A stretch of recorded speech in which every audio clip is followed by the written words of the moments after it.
Hello and welcome to The Gaggle, where we challenge and, if necessary, destroy media narratives. I'm George Szamuely. With me today, of course, is co-founder of The Gaggle, Peter Lavelle, host also of RT's talk show, Crosstalk. Well, Peter, right now in Geneva, Presidents Putin and Biden are meeting. The meeting started just a little more than 2 hours ago. And according to initial predictions, it was going to last 4 to 5 hours. So we're something like halfway through this meeting. It was interesting that no meals are to be served during this meeting. I'm not quite sure what the rationale for it, but maybe they felt that, you know, if Joe has a meal, he's going to get a little sleepy afterwards and won't feel like talking. But nonetheless, it's quite interesting that. Or maybe it would be maybe the American side would be embarrassed by what Joe eats, like applesauce or something. Right? Yeah, maybe, but it's still curious that, you know, there'll be even a light snack. Nothing is laid on. But I guess they'll have light drinks or whatever. Or they just don't want to show any familiarity. Yeah, maybe so, but you would have thought just a little light snack, maybe, I don't know, a roll and some salad. I don't know. A little finger food, yeah. Yeah, that's right. But anyway, no meals are to be served, and so we're in a couple of hours they're expected to come out. Joe Biden will hold his presser. President Putin will hold his presser. And the expectation is that nothing very much will be settled. Biden will doubtless be asked, did you bring up Navalny? Did you bring up Ukraine? Did you bring up Crimea? Did you bring up the Skripals? Did you bring up hacking? Did you bring up election interference? And doubtless Biden will probably say to some, if not all of those things. Yeah, and the Russians will say that none of those things were discussed. We focused exclusively on strategic weapons, climate change, and addressing regional conflicts. I imagine what then happens is that they go their separate ways, and everything goes back to normal. I doubt whether there'll be a particularly intensive follow-up of lower level officials meeting and discussing any of these issues, since there isn't really any agenda, any specific issues that they plan to address. I'm not sure what the purpose would be anyway of setting up any kind of joint committees to discuss just generally climate change. So I doubt that this is going to have any long-lasting effects. Well, the interesting thing for me, going into the summit hours before, we had Lindsey Graham that was on the Sean Hannity. And isn't it interesting now is that the Republican Party have picked up Russophobia, yeah. Okay? Right. And they're pushing it to the hilt. You know, if there's just one more cyber attack, one more, okay? And shows Joe's weak, okay? Yeah. See how this disease of Russiagate just mutates over and over in different ways, and it becomes a cudgel for different reasons. Now, Russophobia and Russiagate will be used against Biden, yes. Okay? It's really quite amazing. So it was something that you and I were brought up with, are you tough on the Soviets, okay? We've gone full circle, okay? Yeah, no, I think it's very interesting what you said about the Republicans, because they in a way, they just walked into a trap that Biden set for them. They rushed in with all this, you know, Putin is a dedicated enemy of ours. He wishes us ill, and Biden is selling the store to Putin. You know, it's never clear what exactly he's selling out. He has allowed Nord Stream 2 pipeline to be built. He should have stopped it. He could have stopped it. And amazing. And the Republicans are making a historic mistake. Yep. You'd have thought you never get rewarded in U.S. elections by advocating war. It's a fool's gold to think that somehow the people are going to say, yeah, great, you know, we want someone who's going to be tough on Putin. Republicans, you know, the trap was laid and they walked right into it. Well, but it's a Republican trap as well. It's a trap for all the way around because there is no real threat there. I mean, again, I don't really want to talk about Nord Stream 2 anymore because the story is so convolutedly stupid in Western media. Yeah. I mean, it shows that they have no introspection of what they're actually saying. Okay, and they never really know how to deal with the German angle of it. It's really kind of awkward, isn't it? Right. It's very, very awkward for them. Yeah, I mean, it'll be very interesting how they're going to portray it, because my hope is, my most sincere hope is that what they really say is that let's cool it, okay? My administration will cool it, right. Okay? I mean, the interesting thing is that, again, you know, the way they choreograph these things, if you have all the summits and all the meetings, you know, Joe's big trip abroad, you know, leading up to the summit here, what was the real focus? It was really China. And they've got themselves into such a quandary right now is because, oh, remember Kissinger, he split the Soviet Union and China. And, you know, now we had a tripartite and, you know, it was absolutely fascinating and brilliant, okay? It was one of the great diplomatic breakthroughs and stratagems of modern history.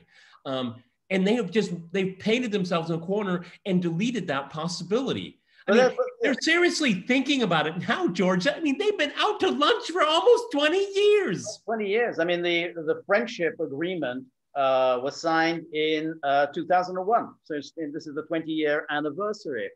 I think it was in the late 90s. All territorial disputes have been resolved. That's it. That's in the late 90s.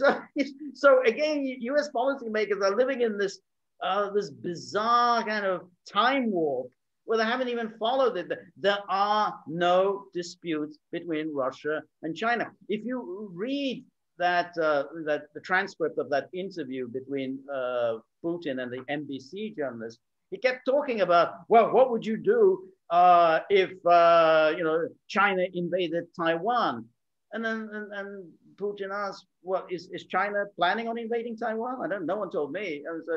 Are there plans ahead that that China is going to invade? No. So why are you wasting my time speculating about something that isn't going to happen? And how can China invade China?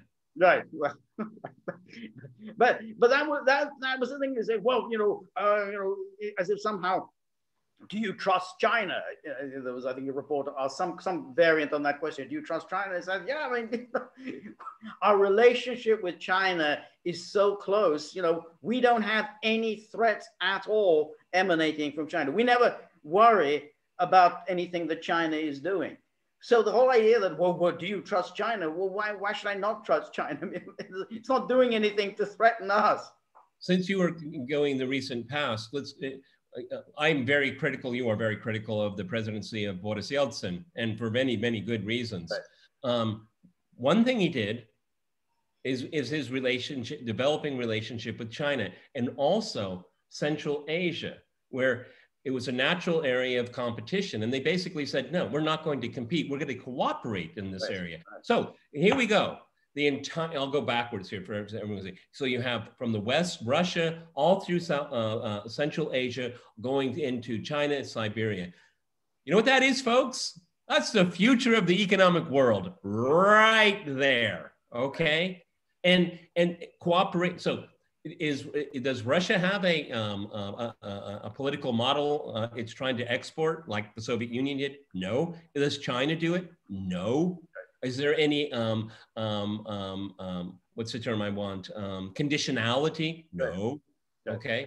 I mean, with the Americans and the British, NATO, there's always conditionality about everything. Okay. Right. But that's why it works. That's why it works is that we have needs, we have interests, they have needs, they have interests. And you know what? They come together very tightly. Right. Well, that's the thing. I mean, if you look at for Russia's position, Russia says, look, we feel threatened by what goes on to our west. We don't feel threatened by anything going on in the east. So, the whole idea of this US policymakers or thinkers, the big thinkers, oh, well, Russia and China, any moment now, they're going to be a daggers drawn. Why? We don't feel any threat from them. None. I mean, all we do is every day is finding new ways to cooperate. you know, on all outstanding issues in the world, we are in agreement. That's not the, you know, it's a very different story in the West. It is constant headaches or as to what you're doing, whether in Belarus, in Georgia, in Ukraine. There's constant NATO expansion and this endless hostility, this constant tirades. I mean, you got Josep Borrell again, was ranting and raving, I think a day or so ago about, you know, our policy must be to constrain Russia, but also to maintain dialogue with Russia. Well, you know, I mean, you're going to constrain them and you're going to maintain dialogue with them. You know, these people just live in this fantasy world. How does he still have his job? Okay, anyway, an interesting thing, again, Western media is so derelict, is Biden said, no one has spoken more to President Xi than I have. Well, Joe, sorry. I think Putin and Xi have probably talked more than, you know, right.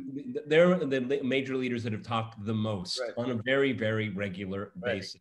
Right. Okay. And during the same interview that you were talking about, Putin again made it very clear. Again, if you just read, you know, you can read Kremlin.org or .ru, and you can see all of the transcripts and meetings and call out everything. I mean, it's very, very transparent. Okay. Right. Right. And again, Western media has no idea about what that's going on. They can't comprehend that Russia and China have actually found common cause because they're being endlessly, viciously attacked from the outside. Makes kind of perfect sense to me, George. Right, right. That's right. It's kind of funny because in a matter of 3 days, so we had the G7 communique, we had the NATO communique, and then yesterday we had the US-EU statement, all, you know, pretty much word for word repeating the same thing. Russia is a terrible threat. We need to absolutely constrain Russia's bad behavior, but we must be open to dialogue, you know, as if somehow, you know, we're going to banish you into the outer quarters where there's no heating and no running water. But occasionally we might invite you in when, you know, we want something, and we might give you a couple of crumbs from the table. But in the meantime, away with you. But I guess this is kind of a point where we differ on, okay? Because I'm actually for that. I find Western culture now so toxic and so nihilistic. The financial system, they've created this huge bubble in so many different sectors. When it blows, it's going to blow big, okay? And I think that, you know, Russia should just get as far away from that as possible, okay? Because if a military alliance has to come up with a laundry list for a reason to exist, you know that's an unstable alliance, okay? Because they're desperate to be relevant, okay? I just say, all of you are just one big headache, and just walk away from it. Right. And, you know, and I've talked about this. I was at the International Economic Forum in St. Petersburg recently. And, you know, there are a few economists, not all of them, but a few of them agreed with me. I said, Russia is the biggest country in the world, the richest country in the world, and it's so, it is not being exploited in the way it could be. Okay, stop looking west, start looking inside. Right, right. And they are, but they have to do it much more intensely. And the Soviet Union was living under conditions of autarky, okay? It's not like they haven't done this before. I told you there's an Izmailovsky market that when you come to Moscow, I want you to take you there. And I call it the Soviet Union in little pieces because you can see everything they created on their own, okay? You see gramophones, glasses, pens, they were all of their own vintage, okay? They can do it, okay? You have here in Russia too, a professional managerial class that likes Western tastes, okay? And that's what they dangle in front of them, okay? Right. And it's a huge pull. I don't deny that, okay? That's right. But I think that there's such, I mean, what's happened now is such distaste for the West, I mean, particularly over what's happened in the last 25 to 30 years. However, I mean, I think Russia, you know, like any country, wants to have the flexibility. I don't think it wants to become essentially China's junior partner, at least economically, it would be China's junior economic partner. I think it would like to be able to have its foot in both camps. Have its good relations with Europe and good relations with China. I mean, if it's completely locked out of Europe, it does become dependent on China. I don't think that Russia really wants to go down.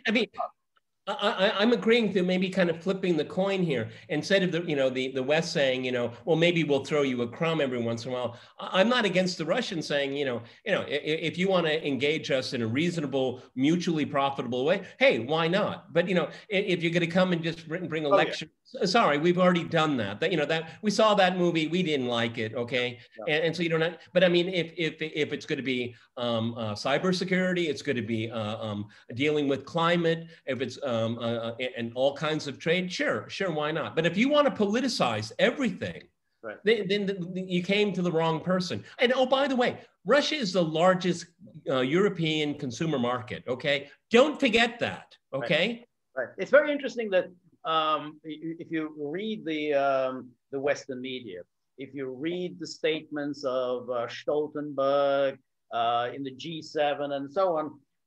They also, yes, relations with Russia lowest for many, many years. And it's all Russia's fault. It's like, everything is Russia's fault. The hacking, Russia's fault. Interference in elections, Russia's fault. Invading Ukraine, Russia's fault. Invading Georgia, Russia's fault. Belarus being very unpleasant, Russia's fault. So we aren't really to blame for anything. They're the worst ever, all because of Russia.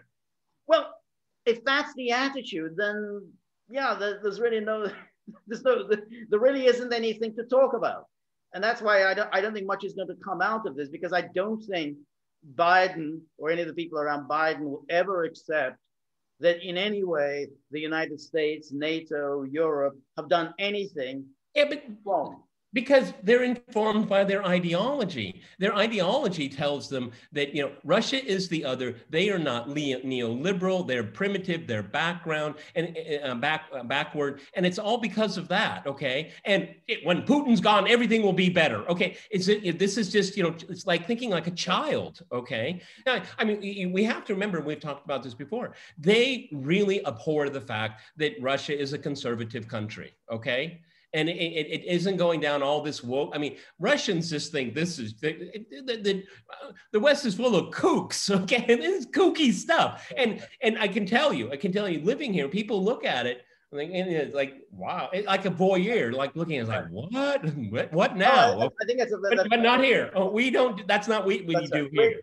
We were talking a moment ago about the wokeism that informs the DOJ and the Biden administration's attitude towards white America, white conservative middle-class America, well, how much more intense is that hostility? I mean, they're hostile enough to Americans who subscribe to conservative values. How much more hostile are they going to be to Russians who subscribe to those values?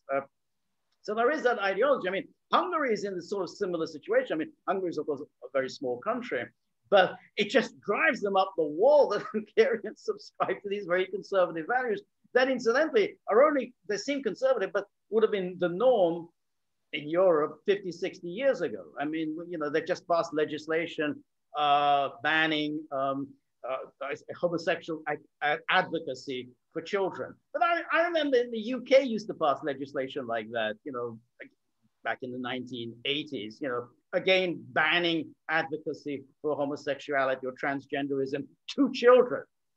But of course, everyone, my God, repression of gays. Yeah, but all of this is the common sense, leave children alone. But see, that's one issue and an important issue, but that issue reflects the totalization of their ideology. So if you're aberrant in that one area, then you're completely aberrant, okay? That's that kind of totalistic thing that is so self-destructive because it is so entirely ideologically driven. And there's nothing wrong with having a world view, but you have to let reality interact with it, okay, for it to make sense. Because what the interesting thing was, and you and I studied the Soviet Union at great length here, they attempted to create the new man. Right. And they gave up on that because it didn't work. But now the West is doing it. Right. And I'll tell you, a lot of people say, we've seen that one. We know how that ends, okay? Right. It's very interesting. The arc of the Soviet Union was very interesting because they started off with a very radical a kind of agenda on family, relationships, and so on. And then they quickly had to back down from that because people really didn't like it. And so then they moved over into some conservative view. But I think the Russian experience, the experience of Bolshevism, that kind of informs many people, in Russia, but also in Eastern Europe. They don't like these kind of wild-eyed radical programs that haven't really been thought through. It sounds great in some half-witted theorist, but you put that into action and people really start to suffer. It sounds great. Okay. I mean, what did I hear when I was a university lecturer? Soviet-style communism is a good idea. It just wasn't implemented well. I always return and say, no, it was a very bad idea implemented well. Right, exactly. Yeah, exactly. You got, you some pamphleteer sitting down, writes a pamphlet, and then you say, hey, well, let's enact this agenda. Yeah, but lo and behold, people really hate it. So what do you expect? Everything is hierarchical. Everything is. Humans are, nature is. Right. Everything is hierarchical that lives. And what happened there? What happened in the Soviet Union? You had a nomenclatura. You had a 1%. They had access to property, goods. Okay. Because in the Soviet Union, money really had very little value. It was services and access. It was always about access. Right. And so, so all of the policies, like collectivization. I mean, if you're on the top, you just say, well, we'll discuss collectivization on Monday. I'm going to my dacha, okay? My country house, okay? Yeah. Where I have a driver, I have servants and all of that. So, and then on Monday morning, you go back to the project, okay? Where huge numbers of people perish, disappear, okay, destroying religion, and and it's the same thing with these people here. I mean, if you Silicon, Valley magnet, with gazillions of money, let's pour our money into Antifa and Black Lives Matter. I'm going to take my Porsche to my private island. I'll be back at the end of the weekend. Yes, yeah. That's very, very much the case. These guys at Silicon Valley, all these Facebook guys, hey, well, Black Lives Matter, how big should my check be? 50 million, that's good, or should I make it 100 million? I'll just whip out my checkbook. Okay, I'm good to go. I think I'm flying out on my helicopter to my nice little island in the Caribbean. That's it. Where I have my bodyguards, okay? Right. Yeah. See, this is what liberalism is. Liberalism is how you should live, not how I should live, okay? Because I know better. I know what's better for you. I just happen to live. I live differently because I'm more enlightened than you are. It happens over and over again. There's nothing new under the sun, folks. Nothing. That's true. That's true. All right, Peter. We will maintain our focus for the next 2 hours and watch what happens in Geneva.